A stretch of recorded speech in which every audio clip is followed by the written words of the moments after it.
Sir నమస్తే sir. నమస్తే అమ్మ.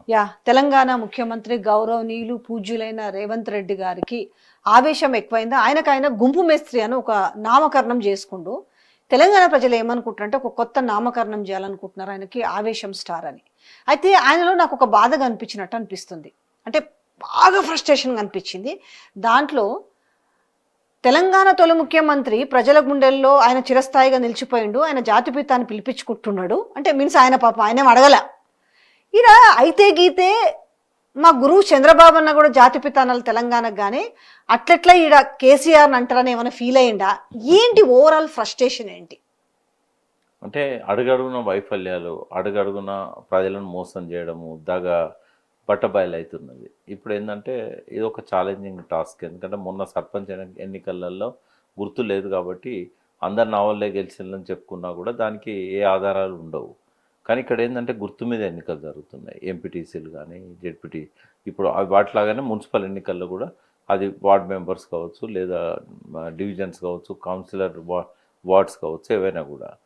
ఇక్కడ ఏంటంటే తను 2.5 ఏళ్ళ పాలనకి, రెండు సంవత్సరాల 3 నెలల పాలనకి ఇది ఒక పరీక్ష.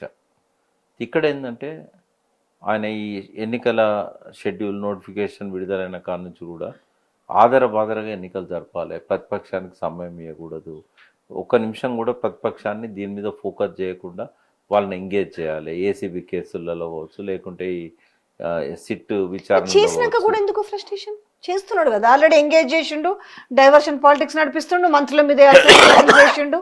సో వాళ్ళు లోపల కొట్లాడుకుంటారు, బయట వాళ్ళని పాపం టైట్ చేస్తుండ్రు, అంతా ఆయన అనుకున్న స్కెచ్ అంతా నడుస్తుంది. అంటే అయినప్పటికీ ఎందుకు మళ్ళీ ఫ్రస్ట్రేషన్? ఒక స్టేజ్ అయిపోయింది. ఏంటంటే కేసీఆర్ విచారణ దాకా దాన్ని నడిపిండు.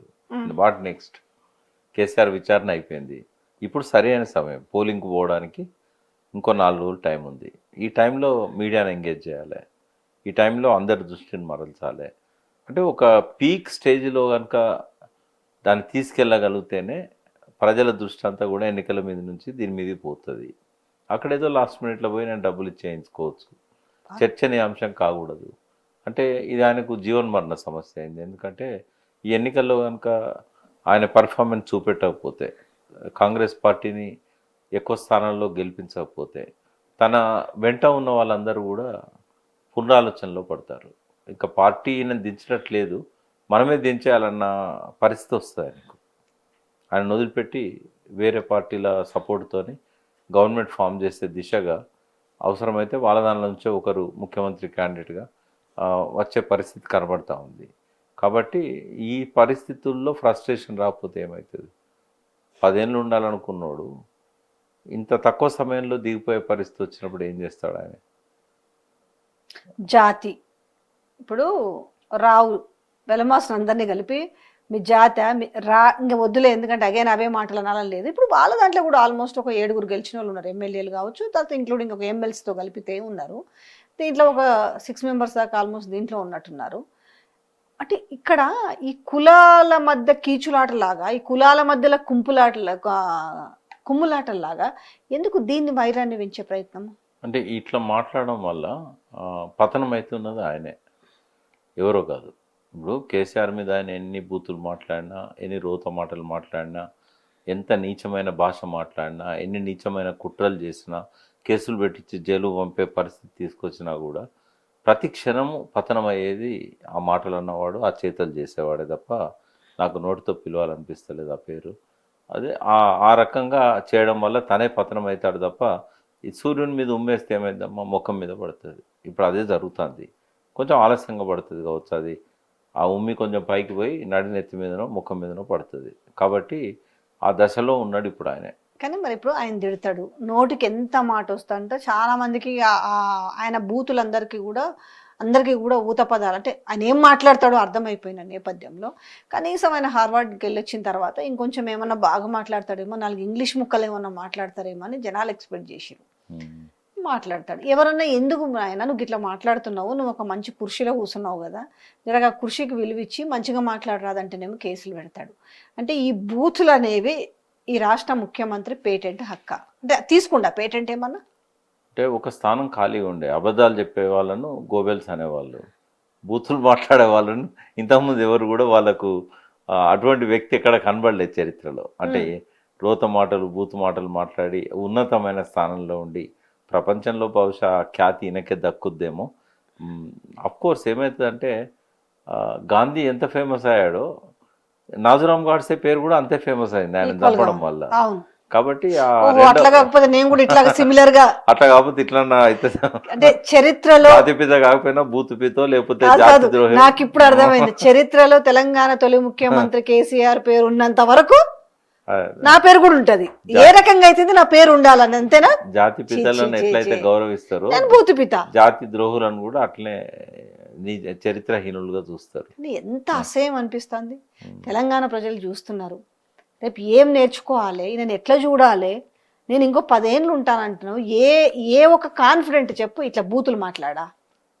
ప్రజల లోపల ఓ చైతన్యము సోయి రానంత వరకు, ప్రజలు మూర్ఖులుగా కొనసాగినంత కాలం చిల్లరగాళ్ళే పరిపాలన చేస్తారు. దానికి ఏం చేస్తాం మనం? కానీ ఇట్లనే చూసి రేపు రాజకీయాలు ఇట్లనే ఉండాలేమో. ఓకే, ఇంతవరకు అయితే ఓకే.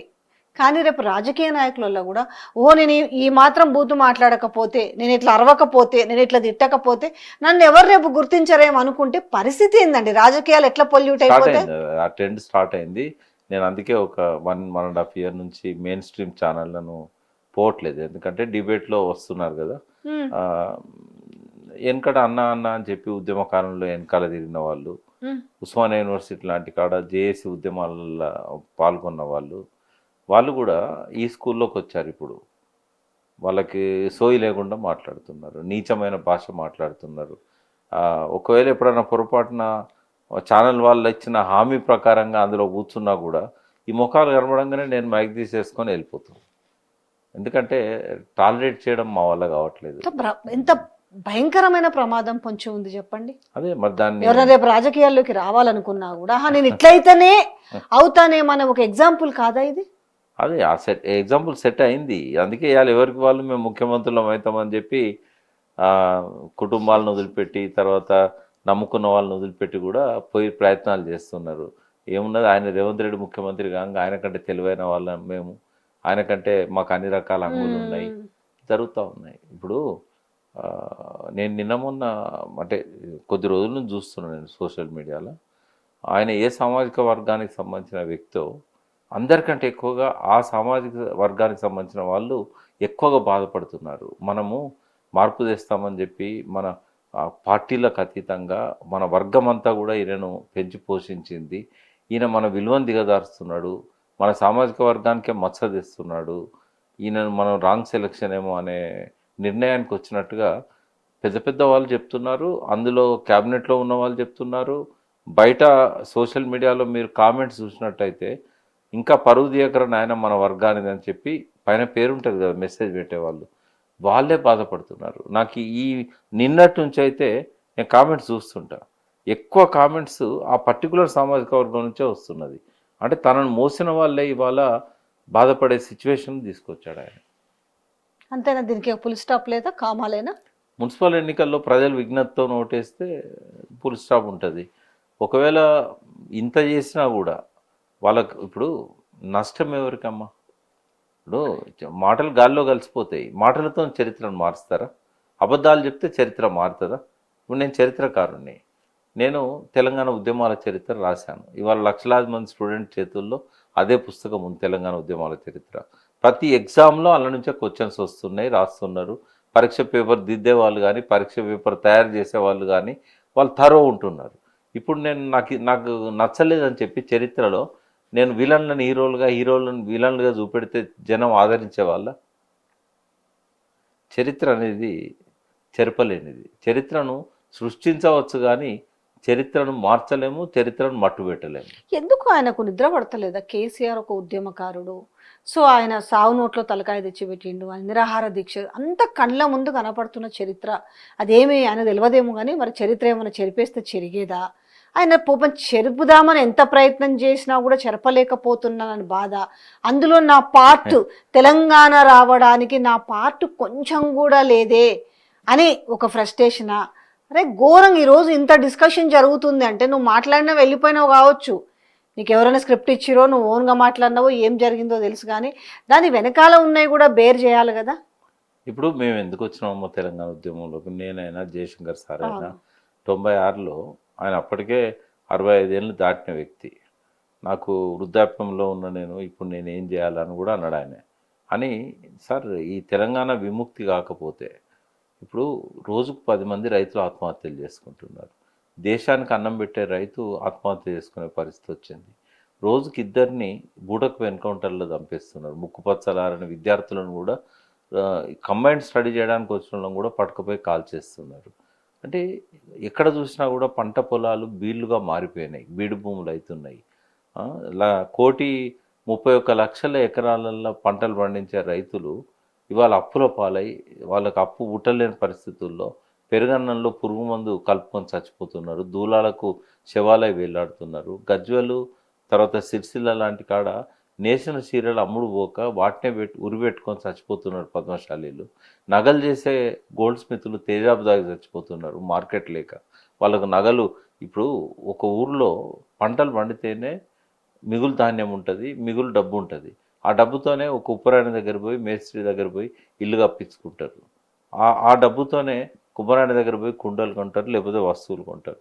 ఆ డబ్బుతోనే గొల్లల దగ్గర పోయి ఆడపిల్లని తెచ్చుకుంటారు, దావత్ చేసుకుంటారు. ఆ డబ్బులు ఉంటేనే కదా ఏదైనా చేసేది.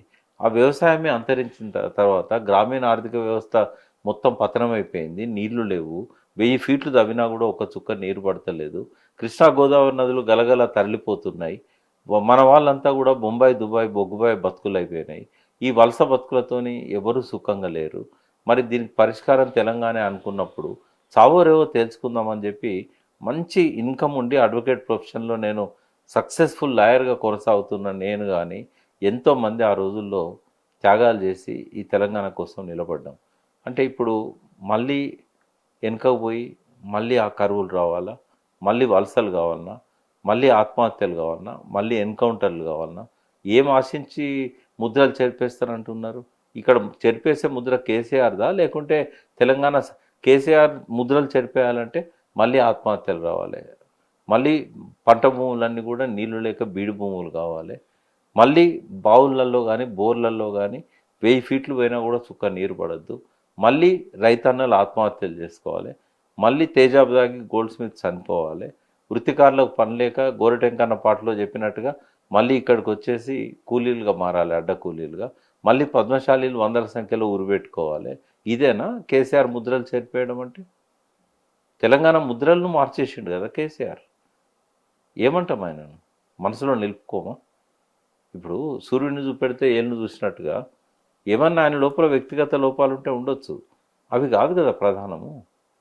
ఆయన ప్రగతి భవన్లోకి ఒక ఎల్లయ్య వస్తానని దరఖాస్తు పెట్టుకుంటే రావద్దనడా? పోనీ ప్రగతి భవన్లోకి రానంత వరకు ఎల్లయ్యకి ఏమైనా నష్టం జరిగిందా? ఆయన ఊర్లో ఓ పశువులను కాసుకునేటోడు, లేకుంటే ఓ గొర్రెలను కాసుకునేటోడు, ఓ పంట పొలాల్లో నాట్లు వేసుకొని పంటలు చేసేటోడు ప్రగతి భవన్ రావాలని ఎందుకు అనుకుంటాడు?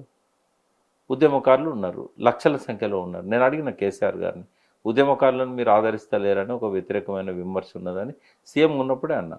అంటే ఎంతమంది ఉంటారు ఉద్యమకారులు అన్నాడు. సమస్త సమాజం ఉద్యమకారులే తెలంగాణలో. మరి నిన్న ఆయన ఉపన్యాసంలో కూడా కోదండరాంని పక్కకు కూర్చోబెట్టుకో అన్నాడు కదా, ఎవరెవరిని ఎటువంటి వాళ్ళని ఉద్యమంలోకి తీసుకొచ్చిండు అని.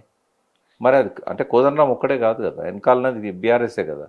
మరి అటువంటి ఉద్యమకారులను ఎంతమందికి పదవులు ఇవ్వాలి కేసీఆర్? ఒక నియోజకవర్గంలో ఒకరు ఎమ్మెల్యే అవుతారు, ఆ నియోజకవర్గంలో 1000 మంది ఉద్యమకారులు ఉన్నారు, ఎంతమందికి ఇవ్వగలుగుతాడు ఆయన? అసలే ఒకరికి కూడా ఇవ్వలేదా? మరి ఎంతమంది ఎమ్మెల్యేలలో ఉద్యమకారులు లేరు, ఎంతమంది ఎమ్మెల్సీలలో లేరు, ఎంతమంది మినిస్టర్లలో ఉద్యమకారులు లేరు, ఎంతమంది లోకల్ బాడీస్లలో ఉద్యమకారులు లేరు, ఎంతమంది మున్సిపల్ చైర్మన్లు కాలేదు, ఎంతమంది జిల్లా పరిషత్ చైర్మన్లు కాలేదు, ఎంతమంది మండల ప్రజా పరిషత్ చైర్మన్లు కాలేదు? అంటే అబద్ధాలు చెప్పి ప్రజల లోపలికి పోయి కేసీఆర్ ముద్రలు చేర్పేస్తానంటే అవుతుందా? ఒక డౌట్ అంటే ఇప్పుడు ఈ విషయాలు అంటే వెనకొక రా ముందొక రాబెట్టి ఓన్లీ పాలసీస్ పరంగా మాట్లాడితే ఎవరు ఫీల్ గారు. వ్యక్తిగత విషయాన్ని కూడా తీసుకొచ్చి ఉందో లేదో తీసుకొచ్చి ఆ విషయాన్ని మాట్లాడే టెలిఫోన్ ట్యాపింగ్ విషయంలో సరే అది ఒక బీఆర్ఎస్ వర్కింగ్ ప్రెసిడెంట్ కేటీఆర్ వరకు పరిమితమైందంటే ఆ మాటలు ఓకే. ఇంట్లో మూడు పిల్లల రికార్డులు విన్నాడు, హీరోయిన్ల తిన్నాడు, ఇట్లా మాట్లాడితే ఈ మాటలు ఆయన గనక వింటే ఆయన ఏం ఫీల్ అవుతుండొచ్చు? ఫర్ సపోజ్ ఆయనకి భూమికి ఉన్నంత ఓపిక ఉన్నది. ఎందుకంటే ఇటువంటి చిల్లరగాళ్ళను కొన్ని లక్షల మందిని చూసిండాను, ఒక్కరిని కాదు ఇద్దరిని కాదు.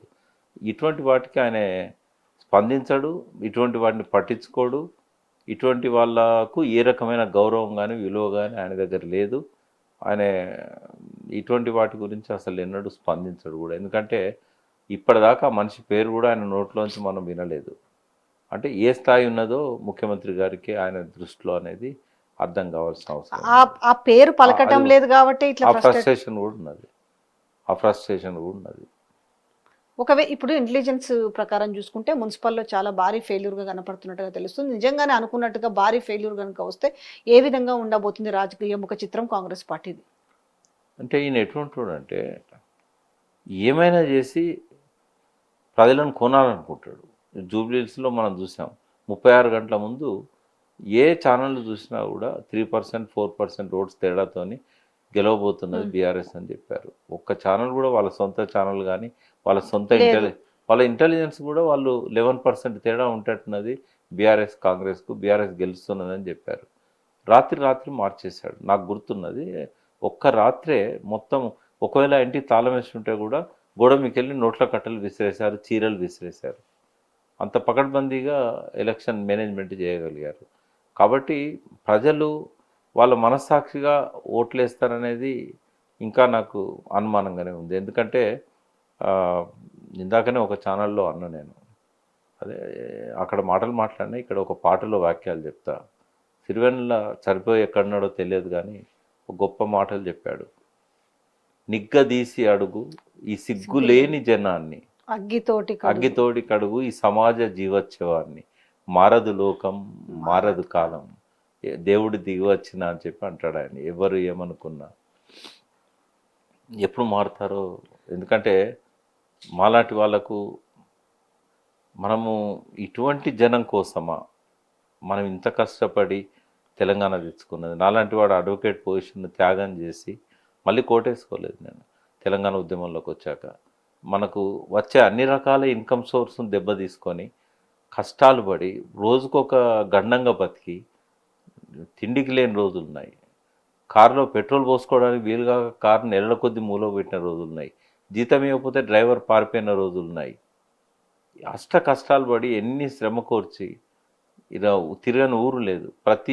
ప్రతి జిల్లా ప్రతి మండలం ఎన్నో మీటింగులు పెట్టాం. అర్ధరాత్రి అన్నంలో కలుపుకోవడానికి కూరలు లేకపోతే కారపొడి కలుపుకొని నీళ్లు కలుపుకొని తిన్న రోజులున్నాయి. మాలాంటి వాళ్ళం సంపన్నులుగా బతికిన వాళ్ళం ఇంత కష్టపడి. ఎంతోమంది పిల్లలు ఎమోషన్తో తెలంగాణ కోసము ప్రాణాలు వచ్చే రైలు కడ్డంగా ఉరికిన వాళ్ళు ఉన్నారు, కరెంటు తీగలం పట్టుకున్న వాళ్ళు ఉన్నారు. ఈ ప్రజల కోసం, ఈ ప్రజల లోపల పేదరికాన్ని పోగొట్టడం కోసం, ఈ ప్రజల లోపల జీవన ప్రమాణాలను పెంచడం కోసం, ఈ నోళ్లు తెరుచుకున్న బీరు భూముల్లోకి చారెడు నీళ్లు తీసుకురావడానికి, దోసెడు నీళ్ళ కోసం కోసెడు దూరం నెత్తి మీద కుండలు పెట్టుకొని పోయే లంబాడి తండాల మహిళలను చూసి ఏం చేసిందమ్మ వాళ్ళు? ఏ తండాలల్లో ఇంత కష్టపడి తెలంగాణను తెచ్చిన వ్యక్తిని, ఆ నీళ్ళ గోసను తీర్చిన వ్యక్తిని ఇంట్లో నల్లా తిప్పితే నీళ్ళు వచ్చేటట్టు చేసి నీ 2 కోసల దూరం నడిచే ఆమెడ దూరం నడిచే కష్టాన్ని బాపినోనికి మీరు ఏమిచ్చారమ్మా? ఓట్లు ఇచ్చారా? మీరేమన్నా మీరు గెలిపించారా?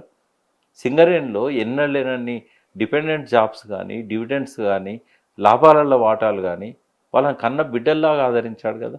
ఆయన నాయకత్వాన్నే కదా మీరు గేట్ మీటింగులు పెట్టి 42 రోజులు మీరు సమ్మె చేశారు. ఏమిచ్చారు మీరు బహుమతి? ఒక్క సింగరేణి కాలనీస్లో ఎక్కడైనా గెలిపించారా? ఈ ప్రజల కోసమా ఇంత కష్టపడ్డది? ఇప్పుడు మున్సిపల్ ఎన్నికల్లో కూడా ఈ ప్రజలు బుద్ధిమంతులు అవుతారు, వీళ్ళు మారుతారు, వీళ్ళు ఏదో గెలిపిస్తారనే భ్రమలు నాకైతే ఏం లేవు. అందుకే నేనేమంటున్నా, ఒక స్టేజ్ వస్తుందేమో మమ్మల్ని మేము చెప్పుతో కొట్టుకోవాల్సి వస్తుందేమో, ఇటువంటి వాళ్ళ కోసం మేము ఎందుకు త్యాగం చేశామని చెప్పి.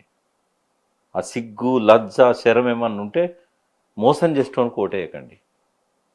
మీ లోపల నిజాయితీ ఉంటే కొంచెమన్నా ఆ చనిపోయిన అమరుల పట్ల కొంచెమన్నా మీకు ఆ రుణం తీర్చుకోవాలి. వాళ్ళు ఏం ఆశించి చనిపోయారు? మనం బాగుండాలని కదా. మనల్ని మోసం చేసుకోవడానికి ఓట్లేస్తారా? ఏ మెసేజ్ పోతుంది మనం మోసం చేసుకోవడానికి ఓట్లేస్తే? తెలంగాణ ముద్రలు చేర్పేసుకోవడానికి ఓట్లేస్తారా? తెలంగాణ అస్తిత్వాన్ని పాదరబెట్టడానికి ఓట్లేస్తారా? పోనీయండి మెసేజ్ జనంలోకి. అటువంటి చరిత్రహీనులను నెత్తి మీద పెట్టుకుంటామంటే ఇంకా వీళ్ళకు నిష్కృతి లేదు, వీళ్ళని ఎవరు క్షమించరు. Thank you sir.